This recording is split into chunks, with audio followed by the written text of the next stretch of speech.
most of what makes sales difficult is between our own ears, right? It's our own head, our own perception of things. And the stoicism for me has been really, really helpful to kind of really make sure that I'm doing the right things, right? And I'm approaching this stuff the right way, because I think that your intentions drive your actions. So if your intention is just to get paid, then the way that you sell is going to be different than if your intention is, I want to deliver value and make sure that I'm working with really like kick-ass clients, pardon my French. But if that's your intent, then you sell differently. So, that your mindset starts there, right? And then, you know, do you feel like you provide enough value, right? A lot of people kind of reach these ceilings about talking about money. They want to move upstream. They want to start selling more because they've been successful. So they feel like they can. And there's a struggle there because, conceptually, they can't talk about money at that level, right? And that's where therapy and coaching and, like actual sales coaching comes into play. And, it's long and arduous and difficult and worth it, but not everybody has that time, right? So what I'm trying to do is I'm trying to shortcut some of that process by, here are the rules to follow, right? And just follow these things. And if we do these things right, then the way we feel about it doesn't get as much in the way. So it's kind of two different ways of approaching the same desired result. Yeah, and I would love to talk about for a second, you jumped out to be a coach in this role because of some things like this and really wanting to speak into people to help them get better.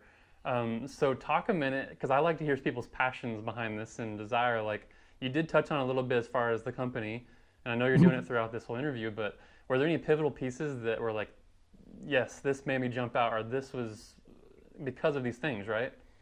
Well, yeah. So this all originally starts with a love for data. I mean, the sales was always going to be in play, but what I really like is data. And with all the cool things in digital marketing, it makes it really, really clear to track attribution and what is converting and what doesn't. And it has taken marketing out of this realm of like limbo. Like, hey, let me sell you some catalog ads or coupons and things like that, and no real tracking, so you couldn't really tell if there was an ROI and stuff like that. Is very, very difficult to. You can throw up a landing page in like 2 hours and then have traffic run into it, and you can have some real-time feedback in like a day. And like, that's crazy. You can do the same thing in sales. You just have to implement some of the software. And when we were building the website agency, we were using one CRM, and it wasn't a very good one. But they made a project management tool that we liked. And then we decided this isn't really serving us. Let's look around.